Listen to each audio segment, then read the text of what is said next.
o próprio texto bíblico em Apocalipse traz para nós que a antiga serpente, ou a grande serpente, confundiu, enganou no início. Então nós partimos do pressuposto que essa serpente, se ela não necessariamente é Satanás, certamente ela é uma representante. Ela aponta para o mal, ela aponta para a confusão, para o caos.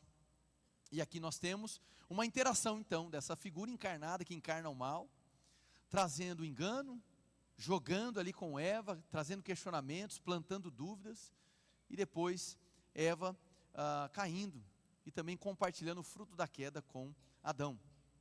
E é muito natural também que a gente olhe para este capítulo, nós chamamos de o capítulo da queda, e fiquemos ali mais fixados, né, na ideia de um erro moral, na desobediência. E de fato, há um ato desobediente. O ser humano, ele transgrediu a lei de Deus. Deus trouxe orientações, mas antes disso ele trouxe uma vocação, Deus compartilhou uma chamada, Deus revelou para o ser humano a sua identidade, ele era a imagem de Deus aqui na terra. E nós sabemos que sim, o ser humano desobedeceu a uma lei de Deus. Só que é necessário a gente entender que essa queda, ela envolve a questão moral da transgressão, da desobediência. Mas ela não se limita a isso. A questão jurídica de cometer ali uma transgressão diante da lei de Deus é uma das faces desse grande problema, mas não é a única. Eu estou de acordo com autores e comentaristas bíblicos que interpretam essa cena da criação de Gênesis 1, Gênesis 2 e portanto da queda, a partir de um ângulo de um grande templo de adoração ao Senhor. Veja, entenda aqui o jardim como essa estrutura que Deus cria, para que o ser humano trabalhasse, cultivando, guardando este local, e à medida que ele executasse esse trabalho segundo a vocação de Deus, ele glorificaria ao Senhor, amém? Alguns autores, e aqui eu faço coro com eles, entendem que esse ambiente da presença é chamado Éden, ambiente este no qual Deus plantou um jardim nele, né? O texto não diz que é um jardim do Éden, mas sim, Deus plantou um jardim no Éden. Éden é uma realidade espiritual, Éden é um ambiente da presença, Éden é um local das delícias, é um local de inspiração, amém? É o nome da nossa igreja, aleluia. Este local, esse ambiente da presença, ele foi presenteado por Deus com uma estrutura. A essa estrutura, eu estou colocando aqui um ângulo de um templo de adoração. E o ser humano agora então, ele é colocado neste local, não de uma maneira adinâmica, sem funcionalidade, não. Ele é colocado como um representante da presença. Os céus e a terra ali se unindo, uma espécie de colônia dos céus foi colocada. Logo, nós estamos olhando para este casal, como um casal que representa um sacerdócio diante de Deus.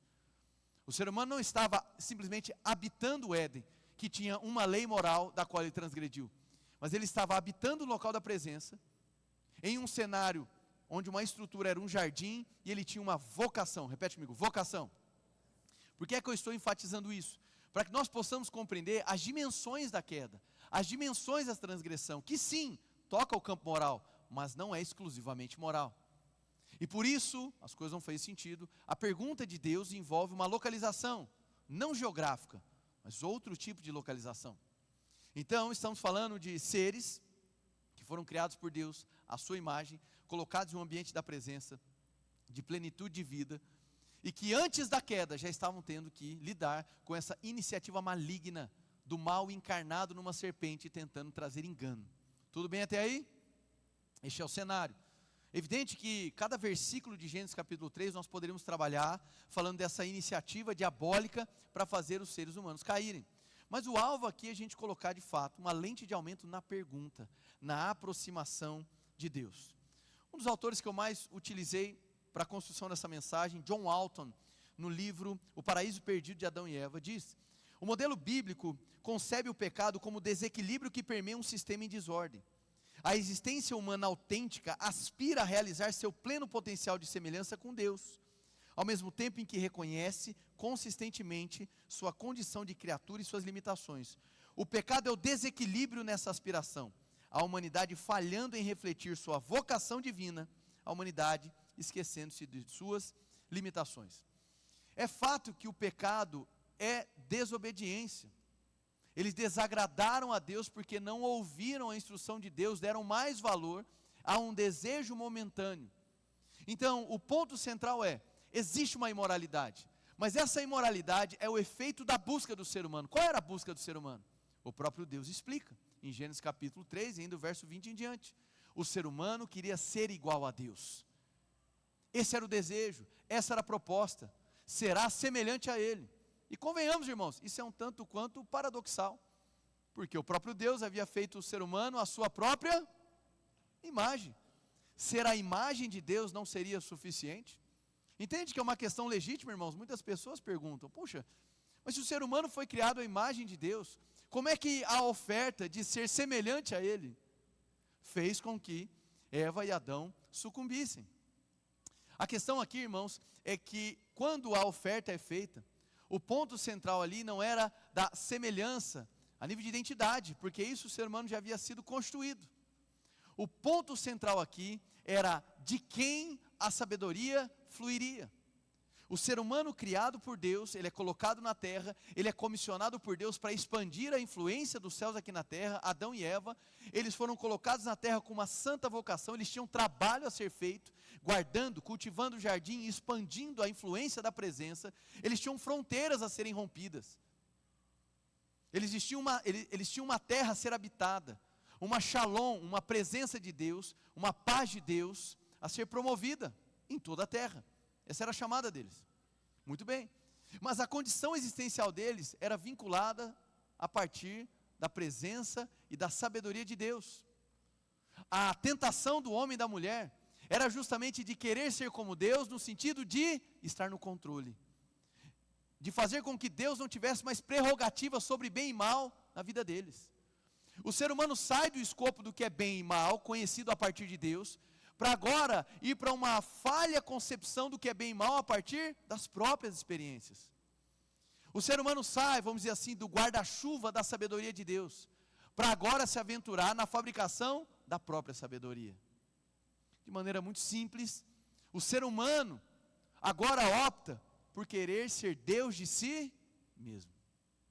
Irmãos, convenhamos, Deus nos livra do pecado, em Cristo nós somos perdoados, em Cristo nós somos livres da maldição, livres do inferno, mas acima de tudo, nós somos livres de nós mesmos, irmãos. Ali o que acontece é uma troca. Aquele que ocupava o altar do coração do ser humano, Deus é ignorado, é escanteado, para que agora o próprio ego, a própria ambição humana ocupasse esse local. Por isso que mesmo sendo imagem, não houve satisfação. E numa busca desesperada, e ali se deflagra o pecado, a desobediência vem. No desejo insano de querer assumir o controle de todas as coisas. Amém até aí? Muito bem. Então, ao colherem do fruto da árvore, Adão e Eva tentavam estabelecer-se como um centro de sabedoria à parte de Deus. É uma reação de cunho infantil. Eu mesmo consigo fazer, quero fazer do meu jeito. Não se trata de uma rejeição da autoridade em si ou exclusivamente, mas de uma insistência na independência. O ato é uma afirmação de que tudo gira em torno de mim, e é algo que tem caracterizado a humanidade, desde aquele primeiro ato. Convenhamos, irmãos, esse tipo de guerra e luta continua sendo contemporâneo nos nossos dias. O desespero de ser o centro de tudo, a ansiedade de querer estar no controle de tudo que está acontecendo ao seu redor, ou até mesmo no controle dos outros. Essa mesma sanha imperial que despertou o coração do ser humano, continua caminhando conosco. Então nós temos um cenário. O ser humano que havia conhecido o que era liberdade, o que era intimidade, o que era pureza e comunhão, agora sai deste cenário de abundância e favor e passa a habitar num cenário de grande confusão. O pecado então não mudou apenas o comportamento. A questão do pecado, irmãos, preste muita atenção que isso é fundamental para a mensagem. Não é exclusivamente uma questão comportamental, mas é uma questão existencial. Aponta para a condição do ser humano perante Deus. E uma condição desajustada perante Deus, evidentemente, vai gerar uma série de comportamentos que ofendem a Deus. Mas nós não podemos tratar o problema do pecado como se fosse um problema exclusivamente comportamental. Está claro aqui, irmãos? O ponto não é esse. Embora nós vamos perceber o desajuste nos comportamentos, a questão é existencial. Da liberdade para o medo, da intimidade para o esconderijo. O ser humano que cultivava intimidade com Deus, intimidade com o próximo, agora é aquele que, ao ouvir o som do movimento do Senhor, rapidamente se esconde, tem medo do seu próprio Criador. A pureza, o coração puro, inocente, sem maldade, é substituída agora pelo sentimento de vergonha. O mesmo sentimento que antes, no final de Gênesis capítulo 2, é destacado pela sua ausência. O homem e a mulher tinham comunhão plena e não tinham entre eles vergonha alguma. O ser humano agora entra em um estado de sobrevivência. E não apenas sobrevivendo aos animais e à selva, mas tentando sobreviver ao próximo. O próximo agora perde a relação harmoniosa de parceria, de cooperação. Convenhamos, irmãos, esse pecado ele se desdobra até os dias da modernidade. Pouco se conhece sobre colaboração e cooperação, e muito se conhece sobre concorrência. Eu creio, irmãos, que igreja é o local onde nós alimentamos esse senso de cooperação, de coletividade, de parceria e de amizade, amém? É uma espécie de resistência em um mundo onde as pessoas estão subindo na cabeça umas das outras. Da comunhão para a alienação. Um ser que havia sido criado como uma expressão do sopro divino, que tinha comunhão plena com o Todo-Poderoso e que tinha comunhão com o seu próximo, agora se vê completamente alienado, desestruturado, apartado de Deus e do próximo. Diante disso, irmãos, o que nós temos é uma aproximação de um Deus que faz a seguinte pergunta: onde tu estás? Onde estás? Eu quero destacar, irmãos, que, mais uma vez, que esse é o primeiro registro bíblico de uma interação entre Deus e um homem. E Deus escolhe uma pergunta para que esse diálogo se iniciasse. Percebe, irmãos, que Deus tinha todos os argumentos necessários para não iniciar conversa alguma e simplesmente julgar o homem. Sejamos sinceros, nós somos habilidosos em nos apressar para acusar, para fazer justiça, para culpabilizar o outro.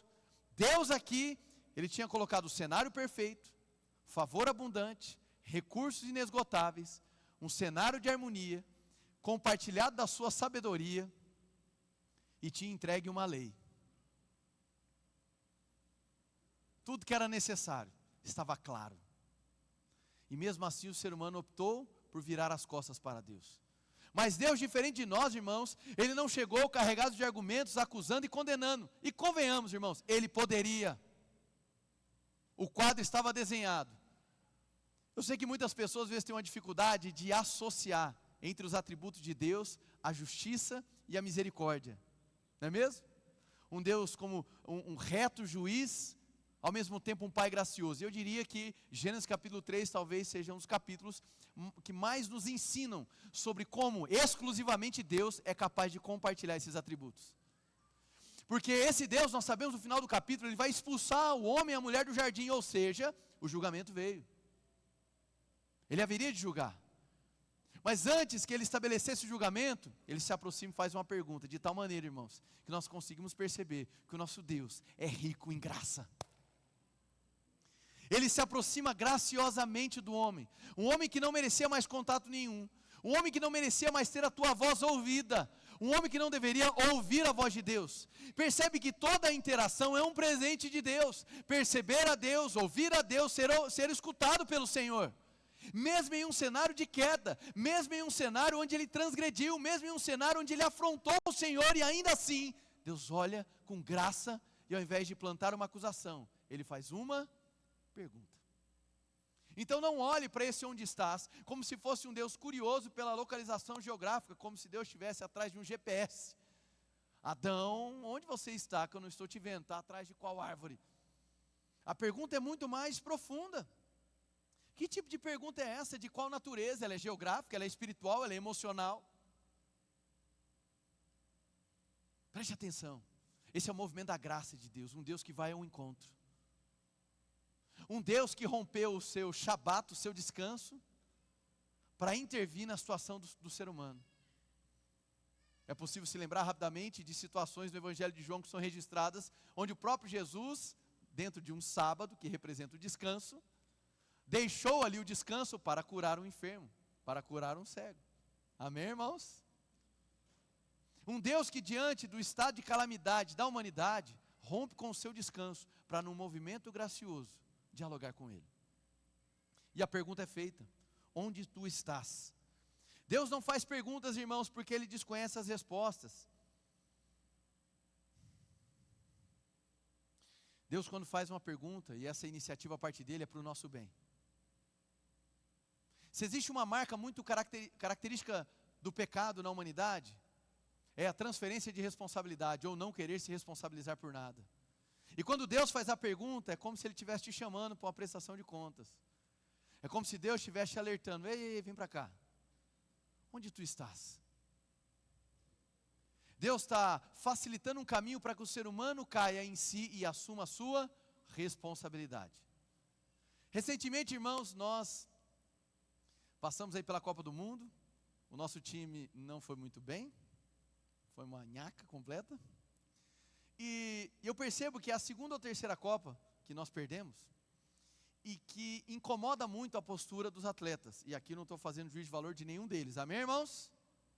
Mas de maneira padronizada, o que se tem são postagens nas redes sociais com textos longos, geralmente feitos pela assessoria, onde busca-se ali algum tipo de explicação, e no final, até por influência do evangelicalismo brasileiro, Deus sabe todas as coisas, né?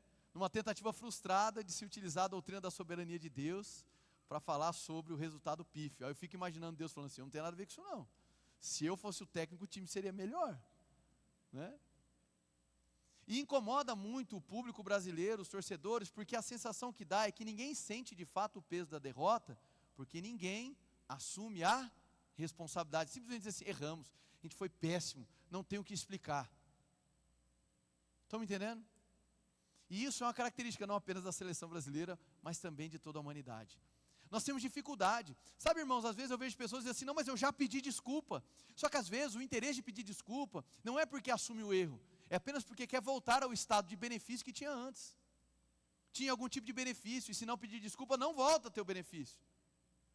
Mas não existe de fato uma conscientização, entende? Uma assunção de responsabilidade, um reconhecimento: não, de fato o erro é meu, eu confesso o meu erro.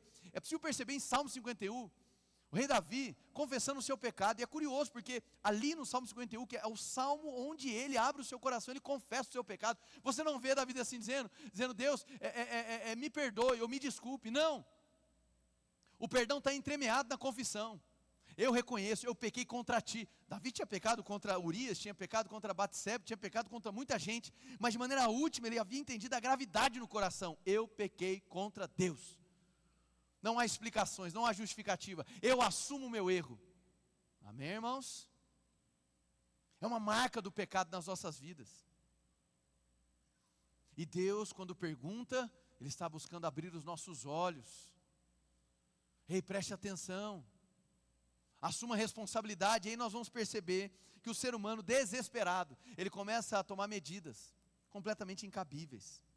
O ser humano começa a se esconder completamente. E literalmente. Ele não apresenta uma resposta plausível. Nós vamos perceber ao longo do capítulo que ele não responde a pergunta: onde estás? Primeiro ele se esconde, depois ele culpabiliza a mulher, mas não há uma resposta. Se é uma pergunta localizatória: onde estás? Espera-se que a resposta seja na mesma natureza, ainda que não diga respeito a uma localização geográfica.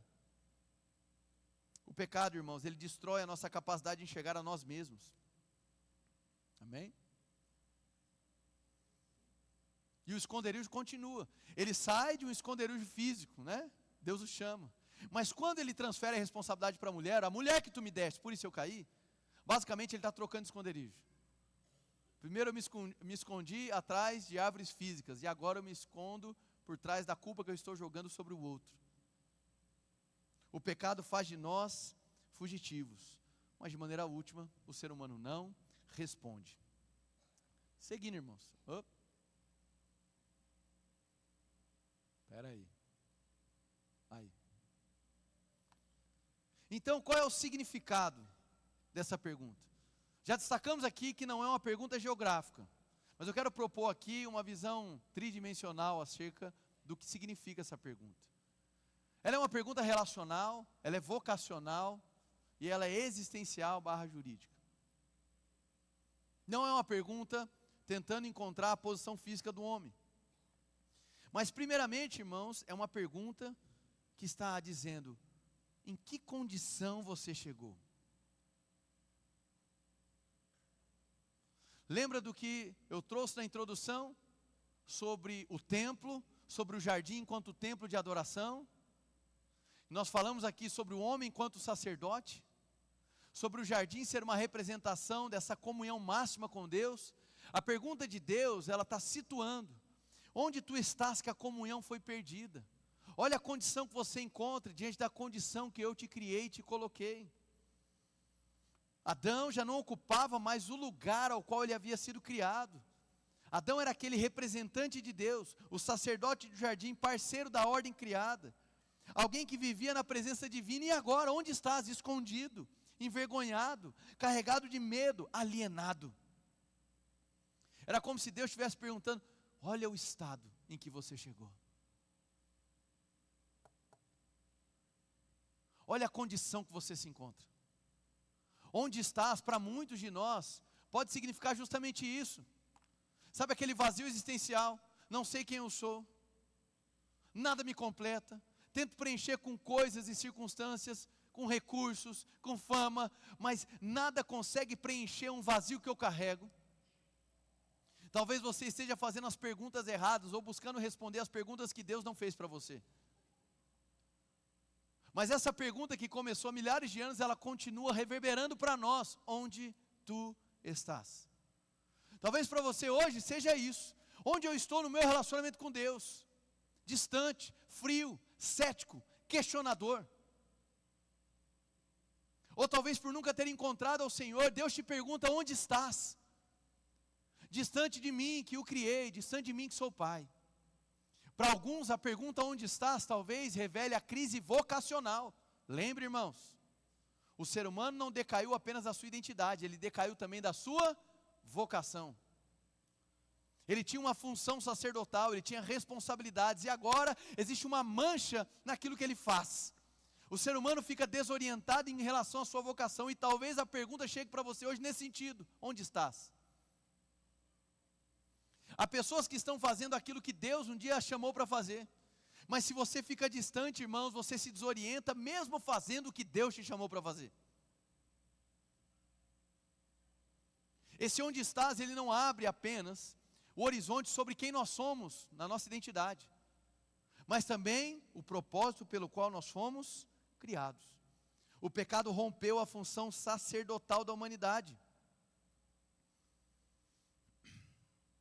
O ser humano que agora havia sido colocado para guardar o jardim e servi-lo, expandir a ordem de Deus pelo mundo, quando pecam, deixam de cumprir essa vocação. Ora, como eles poderiam cumprir essa vocação se eles haveriam ser expulsos do local onde eles deveriam desenvolver essa vocação?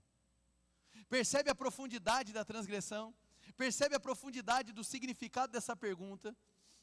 Não é apenas uma tentativa de Deus angariar para si informações, mas é Deus deixando muito claro para o ser humano: você não está mais na condição que eu te criei. Há um vazio absoluto, quando eu te encontro eu já não te percebo.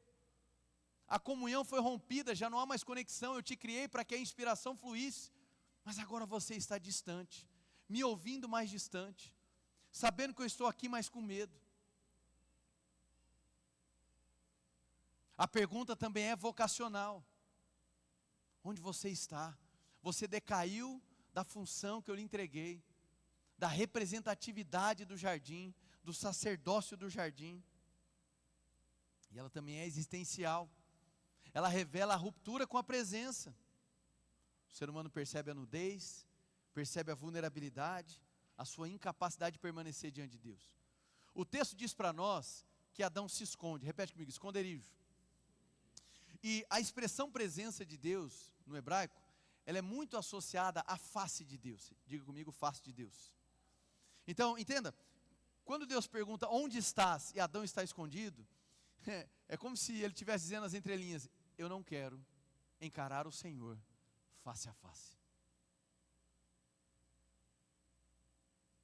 Eu não quero me expor diante do meu Criador face a face. Essa fuga continua, se esquivando, e se esquivando.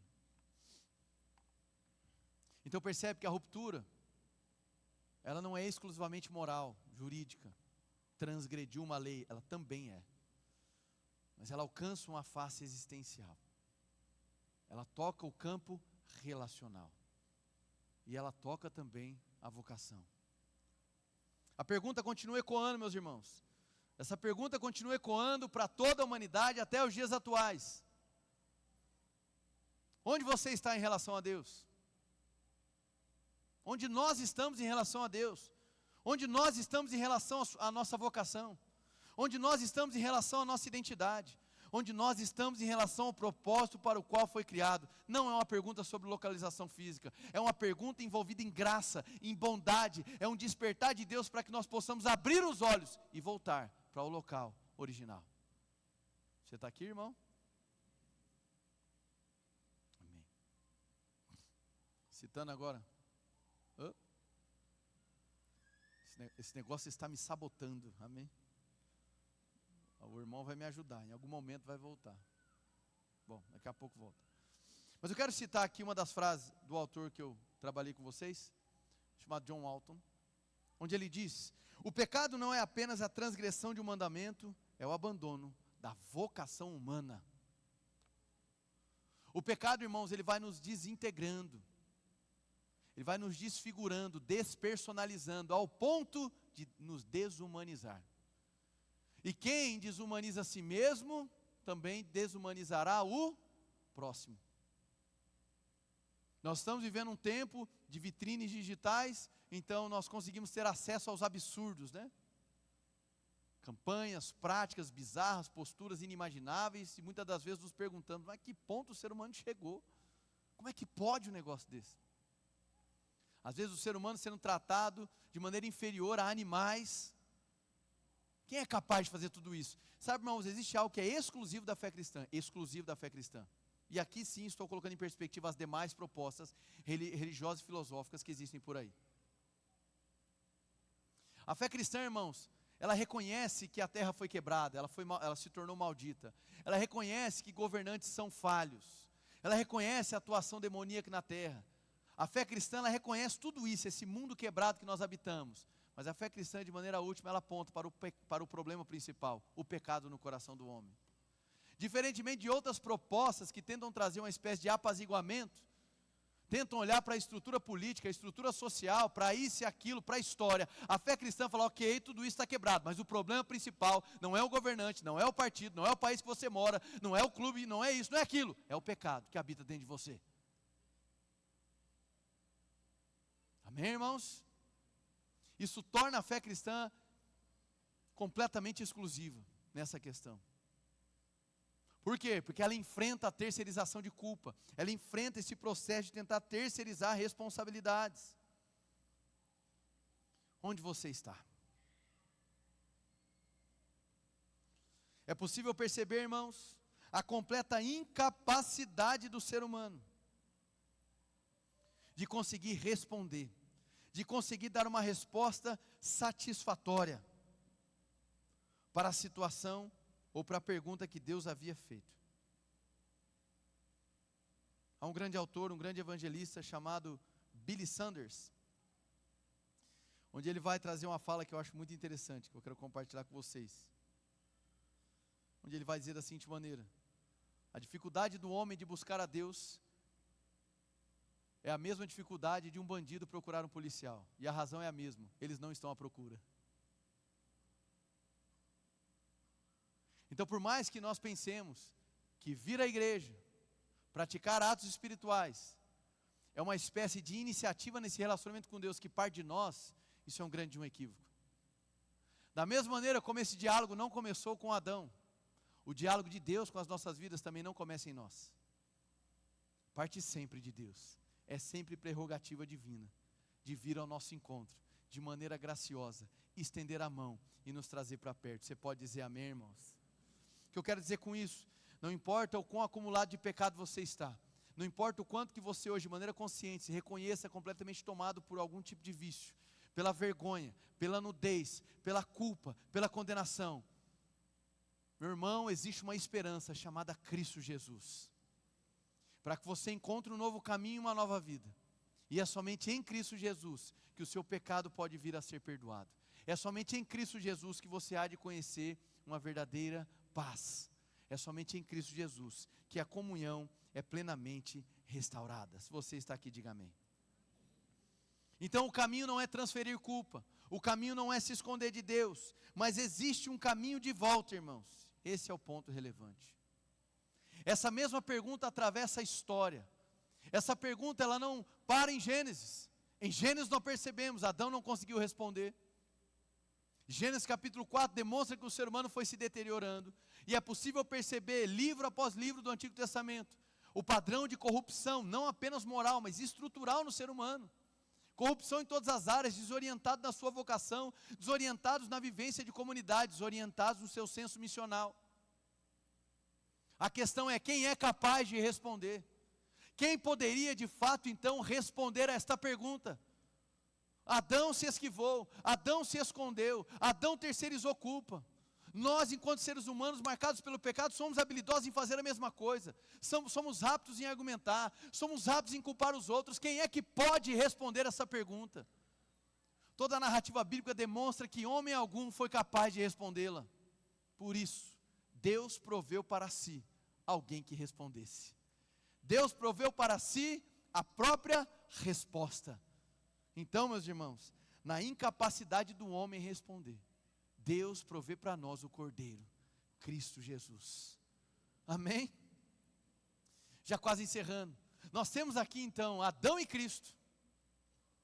Adão como o primeiro homem, o primeiro Adão, e Paulo utiliza essa expressão, Cristo, o último Adão. E é possível perceber os contrastes. O primeiro se esconde, ele é ausente de resposta, ele foge, ele cobre a nudez, ele é expulso do jardim. Enquanto que Cristo, ao invés de se esconder, se apresenta. Filipenses capítulo 2, verso 5 diz: aquele que mesmo sendo Deus, não teve por usurpação ser igual a Deus, antes se esvaziou, se humilhou e veio na missão encarnada. Cristo não se escondeu, ele se apresentou. Adão fugiu, Cristo caminhou para a cruz. Você pode dizer aleluia, irmãos. Enquanto Adão procurava folhas de figueira para cobrir a sua própria nudez, numa iniciativa tola de justiça própria, Cristo foi despido. O corpo dele foi maculado, o sangue dele foi derramado. Enquanto Adão foi expulso do jardim, Cristo abriu o caminho para a vida. Então, meus queridos, nos resta reconhecer que Cristo é a resposta de Deus para a primeira pergunta, uma pergunta que homem nenhum foi capaz de responder, mas nós temos quem responda, nós temos quem nos oriente a essa resposta, e hoje Cristo é a resposta para as nossas vidas, Cristo é a resposta para o coração tomado de um vazio existencial, Cristo é a resposta para você que vive desorientado na sua vocação, Cristo é a resposta para quem pergunta, eu não sei quem sou, Cristo é a resposta para quem duvida, por que é que eu existo, por que é que eu trabalho, por que eu tenho uma carreira, por que eu tenho um diploma, por que eu moro onde eu moro, por que eu tenho a família que eu tenho. Cristo é a resposta.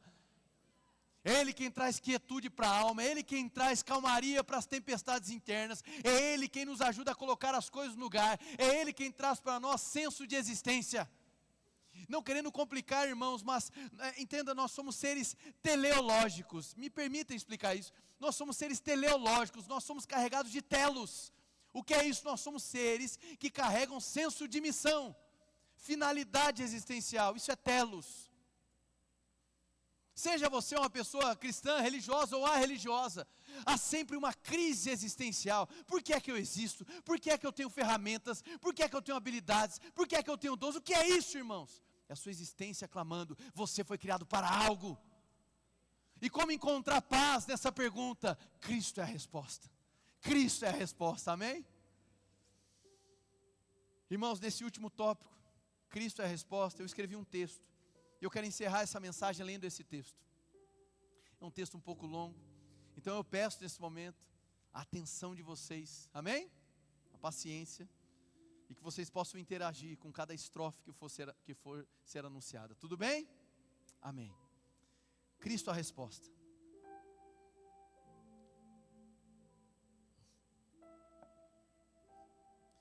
Há uma pergunta que atravessa toda a Bíblia antes mesmo de qualquer resposta humana. Ela ecoa entre as árvores do jardim, ressoa pelos corredores da história e alcança cada consciência. Onde estás? Gênesis capítulo 3, verso 9. Curiosamente, a primeira pergunta de Deus ao homem não é o que você fez, nem por que você pecou, tampouco por que desobedeceu. A primeira pergunta é mais profunda. Deus não procura informações, Ele procura o homem. O Criador sabia perfeitamente onde Adão havia se escondido. A pergunta não revela ignorância divina, mas compaixão.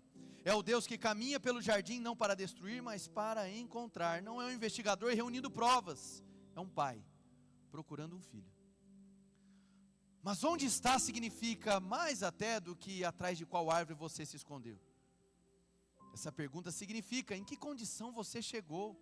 O que aconteceu com aquele que eu formei para viver na minha presença? O jardim nunca foi apenas um jardim. Era o lugar onde céu e terra se encontravam, o primeiro templo da criação. Ali o ser humano foi colocado não apenas para habitar, mas para servir, guardar e expandir a beleza da ordem divina. Sua vocação era sacerdotal, refletir Deus ao mundo e oferecer o mundo a Deus. Quando Adão se esconde, não perde apenas o endereço, perde a sua identidade. Aquele que foi criado para andar com Deus agora foge da sua voz. Aquele que deveria cultivar a criação agora cultiva esconderijos. A pergunta onde estás é, portanto, uma pergunta sobre comunhão perdida e vocação abandonada. Talvez essa seja também a nossa história. Vivemos cercados de vozes que nos perguntam quem somos, quanto valemos, o que conquistamos. Passamos a vida tentando responder a perguntas que Deus nunca fez, enquanto fugimos daquela que Ele realmente pronunciou. Construímos carreiras, acumulamos títulos, buscamos aprovação, multiplicamos distrações. Entretanto, por trás de toda essa atividade permanece um silêncio incômodo. Porque a verdadeira questão nunca foi onde estamos profissionalmente, financeiramente ou socialmente. A verdadeira questão continua sendo, onde estamos em relação àquele para quem fomos criados. Há um tipo de distância que não pode ser medida em quilômetros. Podemos estar cercados de pessoas e infinitamente distantes de Deus. Podemos frequentar templos e ainda viver escondidos entre as árvores da vergonha, do medo e da autossuficiência. O pecado não nos tornou apenas culpados, tornou-nos fugitivos. Fugimos justamente daquele de quem nossa alma mais necessita. Talvez seja por isso que Agostinho escreveu que nosso coração permanece inquieto enquanto não repousa em Deus. A inquietação humana não nasce da falta de coisas, mas da ausência da presença. Tentamos preencher o vazio com aquilo que nunca foi capaz de ocupá-lo. O homem perdido continua procurando na criação aquilo que só o Criador pode oferecer. Mas a história não termina no jardim. A pergunta onde estás não é o fim da narrativa, é o começo da busca divina. Toda a Escritura pode ser lida como a história de um Deus que continua caminhando em direção aos seus filhos escondidos. Cada aliança, cada profeta, cada promessa anuncia que o Deus que perguntou no Éden não desistiu de encontrar aqueles que fugiram. Até que um dia a voz que antes caminhava pelo jardim vestiu-se de carne e passou a caminhar pelas estradas da Galileia. Jesus é Deus respondendo a sua própria pergunta. Em Cristo, Deus não apenas chama o homem para sair do esconderijo, Ele entra no esconderijo do homem. O Filho de Deus aproxima-se dos envergonhados, toca os impuros, senta-se à mesa com pecadores, chama pelo nome os esquecidos. Se em Gênesis Deus pergunta onde estás, nos Evangelhos Ele mesmo percorre cidades e aldeias para encontrar a resposta. Então, percebemos algo extraordinário. Atenção aos contrastes. No primeiro jardim, Adão esconde-se entre as árvores para escapar da presença de Deus. No último jardim, o Getsêmani, Jesus apresenta-se voluntariamente para enfrentar a ausência dessa presença em nosso lugar. Adão diz em essência, não quero ser encontrado. Jesus diz, eis-me aqui. Adão cobre a sua nudez com folhas. Cristo é despido diante do mundo. Adão foge da condenação. Cristo caminha em direção à cruz. Adão é expulso do jardim para que o caminho da árvore da vida seja fechado. Cristo é levantado sobre o madeiro para que o caminho da vida seja novamente aberto. Na cruz acontece um dos maiores mistérios do Evangelho. O Filho Eterno experimenta o abandono que pertencia a nós. Aquele que sempre habitou na perfeita comunhão com o Pai, entra na escuridão do nosso exílio.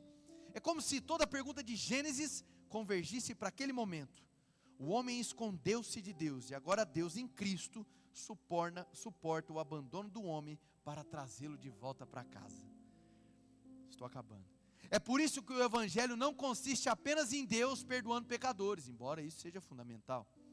Consiste em Deus restaurando pessoas para a comunhão que haviam perdido. Cristo não veio simplesmente resolver um problema jurídico, veio restaurar uma relação. Ele nos devolve à presença, restitui nossa identidade de filhos e renova nossa vocação de refletir a glória de Deus no mundo. No fim, percebemos que a pergunta "onde estás?" sempre escondia outra pergunta ainda mais profunda: você voltará para casa? E o Evangelho responde: sim. Porque aquele que nos procurou no jardim é o mesmo que nos encontrou na cruz. A voz que um dia chamou Adão continua chamando homens e mulheres hoje, mas agora essa voz possui um nome: Jesus Cristo. E somente quando respondemos ao seu chamado, descobrimos que nunca fomos nós quem o encontramos primeiro, foi Ele quem nos encontrou. Quantos foram abençoados, dão glória a Deus bem forte do seu lugar. Você pode se colocar de pé no seu lugar, eu quero orar por você. Os pastores e diáconos já podem se posicionar para o ato da ceia. Mas por favor, feche os teus olhos.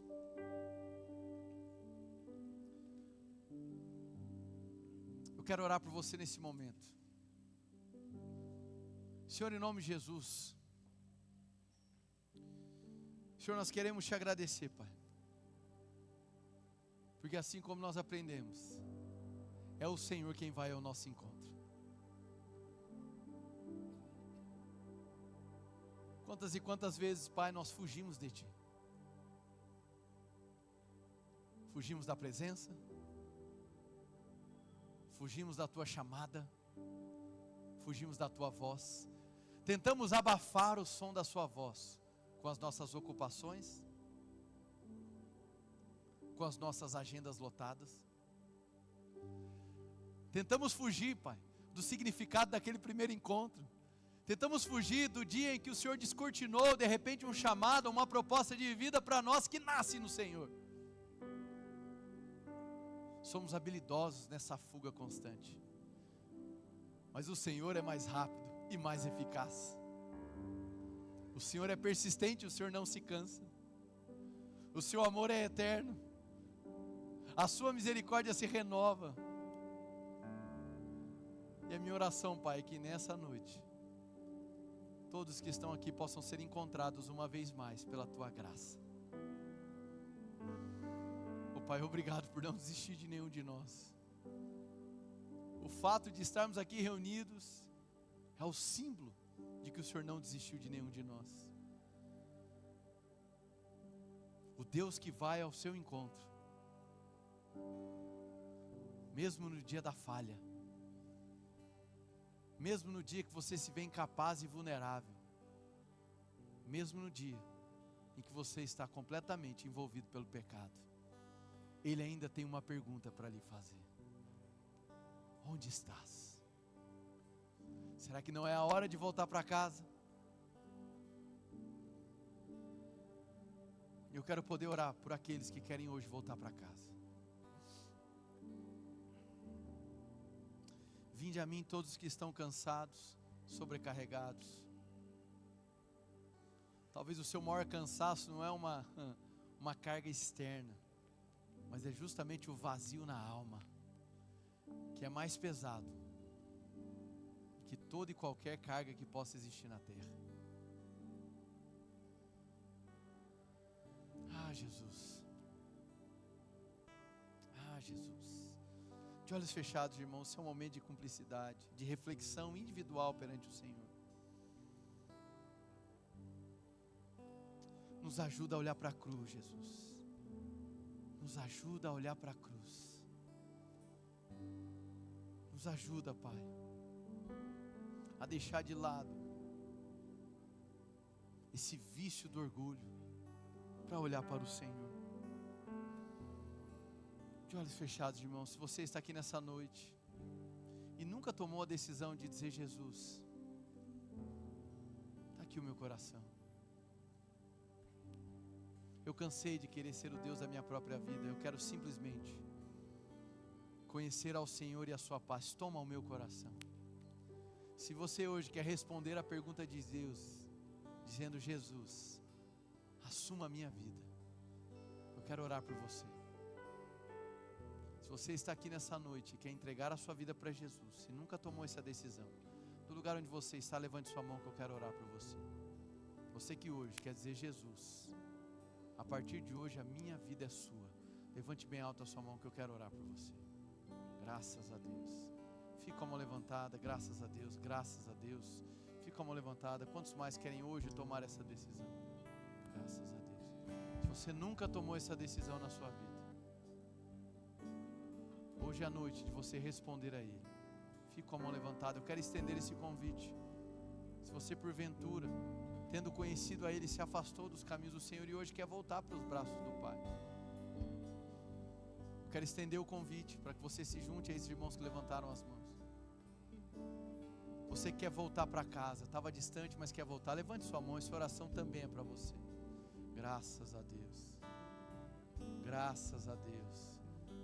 Quantos mais querem hoje tomar essa decisão de voltar para Jesus? Quero pedir que os voluntários possam ir em direção a essas pessoas. Graças a Deus. Vamos lá, os voluntários, ou os demais irmãos, os líderes que são aqui da igreja, líderes de Soma, líderes do Fios, etc. Por favor, vá ali, aqui, por favor. Aqui. Temos uma irmã lá, outro irmão aqui, ali. Graças a Deus. Quantos mais querem hoje? Nós queremos orar por você. Mais um irmão ali. Graças a Deus. Bem aqui, ó. Amém. Pode se aproximar dele, isso. O irmão aqui já está. Temos uma irmã ali atrás. Graças a Deus. Já chegou aí? Amém. Há mais alguém no nosso meio? Nós vamos orar por você. Tem mais uma irmã aqui, por favor, ó. Mais uma aqui. Se aproxima. Graças a Deus. Irmãos, vamos aplaudir esses irmãos primeiro.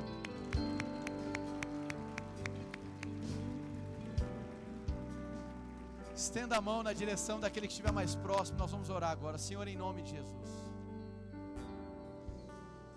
Oh, Pai, obrigado por não desistir desses irmãos, Pai.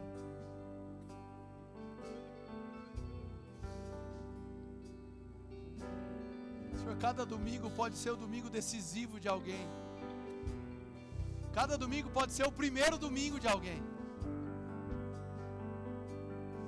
Se essa mensagem, Pai, foi para que essas pessoas pudessem se curvar àquele que nunca desistiu, que é Cristo Jesus, então valeu a pena, Pai. Que eles possam provar de graça, que eles possam provar da Tua presença, que eles possam provar da Tua paz, porque hoje, Pai, hoje, eles saem da morte e passam para a vida. Hoje, Pai, eles entraram aqui como criaturas ou como filhos que estavam distantes e saem daqui como filhos que têm acesso à presença e à mesa do Pai. Nós te agradecemos em nome de Jesus. Dá uma glória a Deus aí, meu irmão. Quem está próximo, dá um abraço neles aí. Dá um abraço bem forte. Já pega aí o contato deles aí para a gente entrar em contato durante a semana. Aplauda mais uma vez esses irmãos, vamos lá.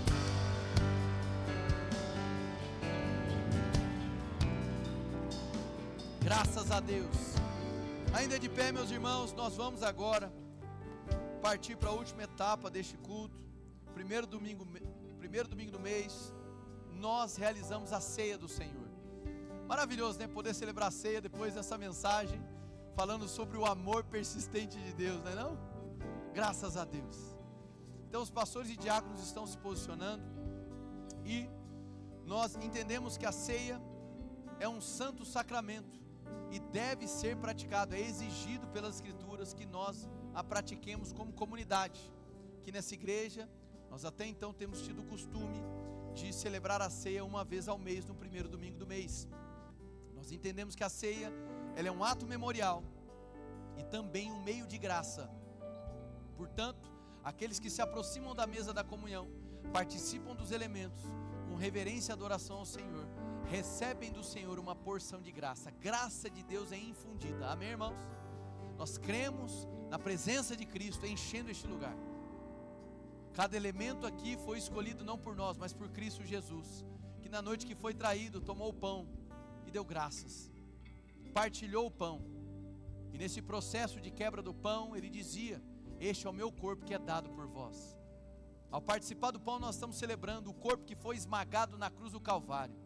O castigo estava sobre aquele corpo, as nossas doenças e enfermidades estavam sobre aquele corpo que foi ferido e imaculado. E ao participar da ceia, nós honramos o sacrifício de Jesus. O derivado da uva, que aqui é o suco de uva, ele é o símbolo do sangue de Jesus. E no ato da ceia, no ato eucarístico, quando nós rendemos graças ao Senhor pela morte e ressurreição de Cristo, este símbolo, que é o suco de uva, alimenta a nossa alma. É a representação do sangue que foi derramado na cruz do Calvário, o sangue que foi aceito por Deus, o sangue que perdoa pecados. Amém, meus irmãos? Eu estarei orando pelos elementos agora, e na sequência, você vai sair pela sua esquerda, pegar os elementos. Para cada bloco de cadeiras você vai ver uma dupla, tanto aqui para frente quanto para os blocos de cadeiras de trás. Você vai sair pela sua esquerda, pegar os elementos e voltar para o seu lugar pela direita, sem provar dos elementos, amém? Aí depois eu dou o comando para que nós possamos participar conjuntamente. É importante se lembrar, a ceia não é exclusiva da igreja Édenes, a ceia é para aqueles que creem em Jesus Cristo, amém? A orientação bíblica é clara para que examinemos a nós mesmos, para participar de maneira confiante da ceia, sabendo que quem nos qualifica para o ato eucarístico é Cristo Jesus, irmãos, amém?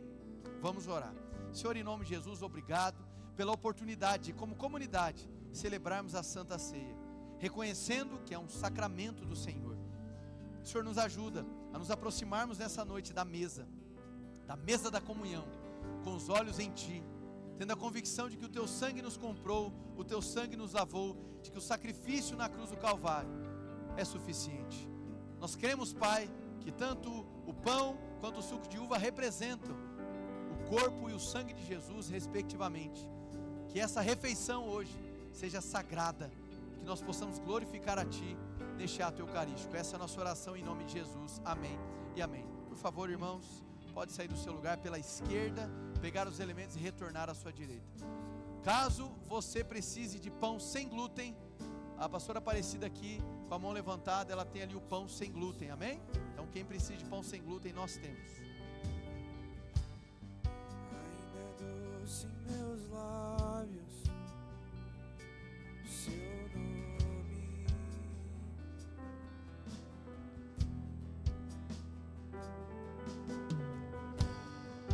sua eterna beleza, fascina os meus dias. Ainda é doce em meus lábios o seu nome.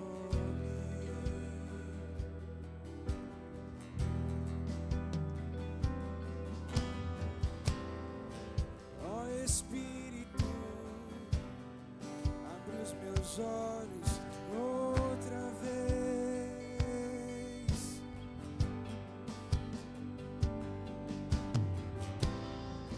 Quero ver a beleza de Deus, do Filho.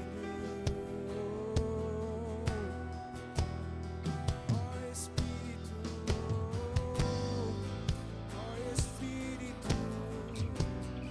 abre os meus olhos outra vez.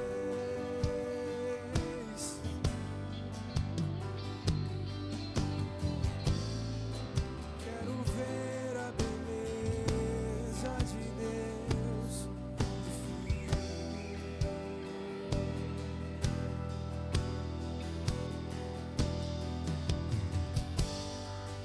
Os segredos de Deus e o seu saber,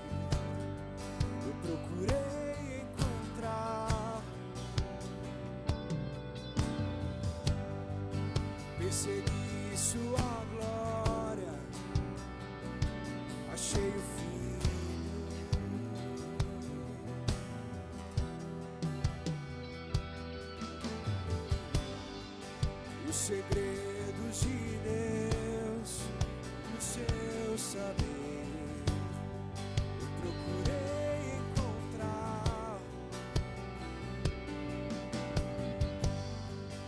Persegui sua glória, achei o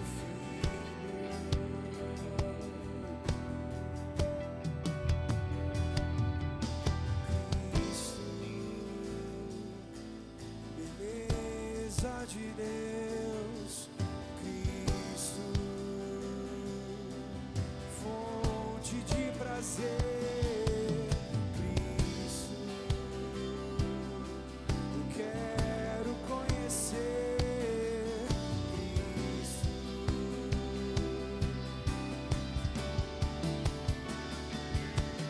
Cristo, beleza de Cante isso. Fonte de prazer. É tudo sobre Jesus, meu irmão. Quero conhecer Cristo.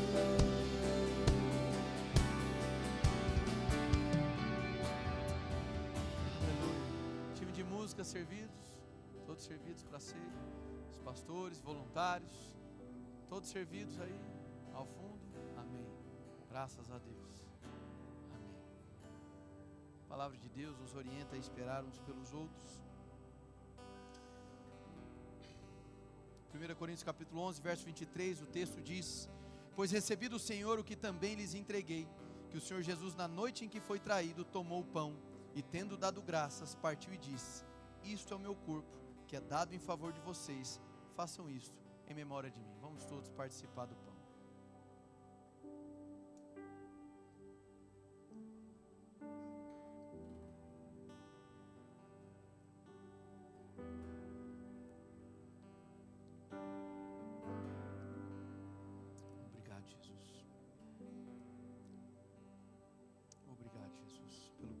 Foi moído na cruz do Calvário.